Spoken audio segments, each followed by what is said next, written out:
Welcome back to Storytime. In today's episode, we're going to be reading a story by user Wander Wilder. Using the prompt, you are part of a league of superheroes who save the world, yet you never go on missions. You are only called for one thing: total annihilation, for when they don't want survivors. From the Writing Prompts subreddit. But before we jump into it, just a quick reminder, Storytime is a fan-driven segment, so if you'd like to submit a story for us to read, you can do so at the Crant World Reddit page using the flare Storytime. Link is in the description. There was only one time he was ever caught on video. It was from the time the Crimson King troop brought an army to take over New York. "Is it rolling, Dave?" asked the man with a crimson bandana and a gleaming golden gun with red highlights in hand. "Yes, sir," holding a thumbs up as he looked through the camera on his shoulder at the boss who stood in the middle of the empty street in the heart of the city. "You're live to 10,000 people and count. People of the world, your savior has come. The Crimson King promised to equalize all people, powers or no powers, under unrelenting justice. Look at all those who believe in me." The cameraman swiveled his camera to show the thousands of men crowding the streets behind them, waving crimson flags and holding up AK-47s and cheering madly. The camera turned back to the boss. "If anyone wishes to challenge me, powers or not, you will be eliminated. It does not matter what power you have or how cowardly you use it. You will be eliminated." The people behind him roared.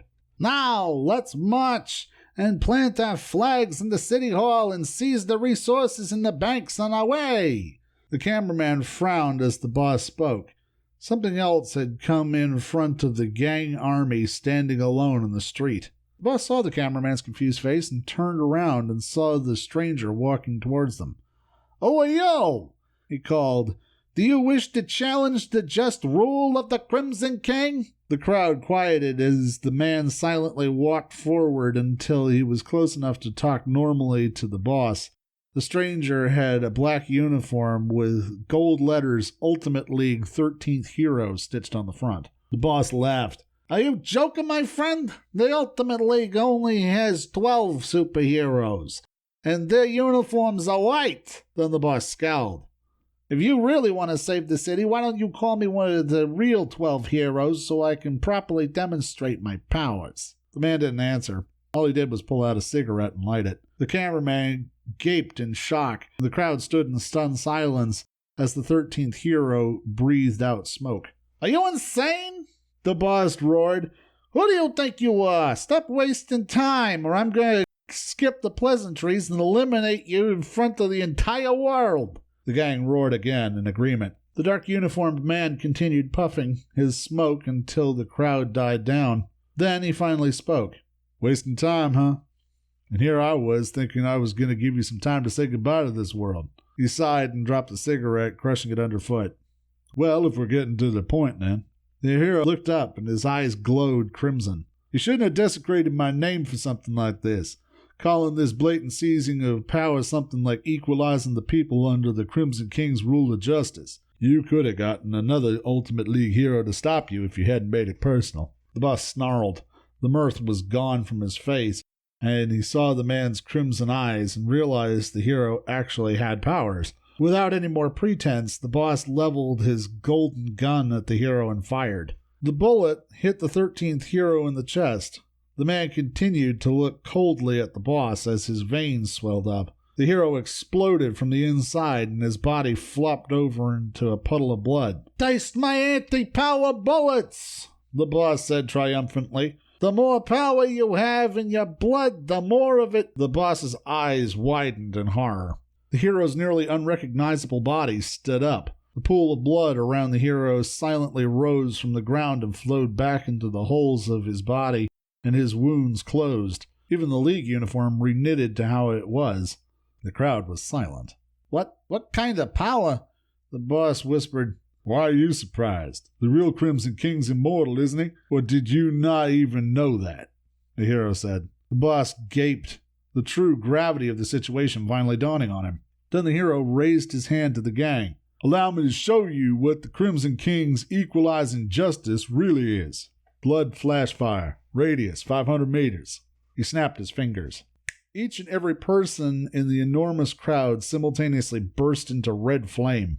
In a couple of bright, quiet seconds, everyone had already disintegrated into ash. The 13th hero stood alone in the city street, the silent, dark ash blowing around him. The camera kept filming him from where it was dropped on the ground. "You see?" the hero said, walking towards the camera. "Equality. Everyone's ashes look the same." He snapped again, and the live stream blacked out. The 12 heroes sat around a long white table with the golden words Ultimate League emblazoned on it. This meeting room was at the top of a skyscraper and had large windows on both sides from which one could see the entire city stretched out below. At the head of the table sat one, a middle-aged hero with a beard and enormous muscles. Along the sides of the table, the other 11 heroes sat quietly in white uniforms. At the end of the room, in the shadow, 13 leaned against the wall, his arms crossed. "You may have guessed the reason for this meeting," one said. "Due to recent events, a new 12th hero had to be recruited, and we believe we've found a promising candidate.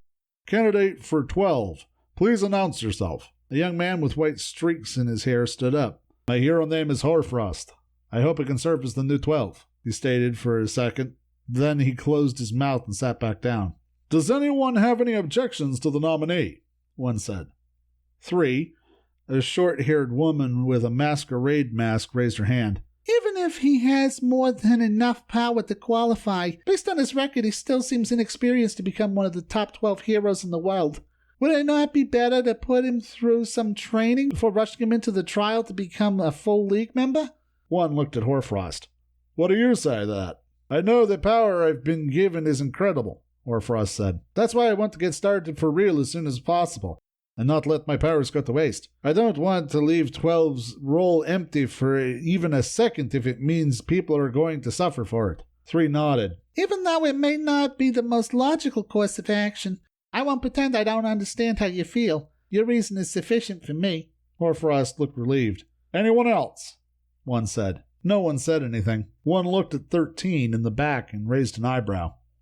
"It seems fine to me," the man in the back said. "If that's the case, then the trial mission can begin shortly. We have one prepared already," one said. Then looking at 13, "If I may, what's the trial mission?" Hoarfrost asked, looking between 1 and 13. "You're going to carry out an S+ rank mission. Your performance will be evaluated to see if you are fit to be a league member." Hoarfrost gaped. "Sorry, S+ ranked mission, you said? Isn't that the most difficult category, where even the most experienced of the 12 would have difficulty? Not just difficulty, but most likely death. S+ ranked missions normally call for as many of the 12 as possible to take on at once," one corrected. "Then how?" Hoarfrost stammered. "You're going to be going with 13, one said. "That's all there is to it." Hoarfrost looked at 13 in the shadows, who looked nonplussed. "Him? But isn't he not really part of the 12? Wouldn't it be better if you came with me, one?" The heroes stirred in their seats. One held a hand to quiet them. "Calm down, all of you. Hoarfrost's attitude is only natural. In fact, it's even tame. As you all know, the rumors about 13 are extremely negative." One looked at the shocked young man and said calmly, "The truth is that 13 is not an unhinged mass murderer, nor are his powers fake in the slightest. 13 is the only surviving member of the original League, and though we might not all agree with his method or of heroism, we all respect his power and judgment. His trial and evaluation is by far the most effective means for sifting out the worthy from the weak." Hoarfrost looked at 13 with wide eyes. There was an ample amount of distrust in his gaze. 13's face remained expressionless. "Are you saying he's stronger than you are, one?" Hoarfrost asked. "If you're asking who would kill the other, he's stronger than all of us combined," one said.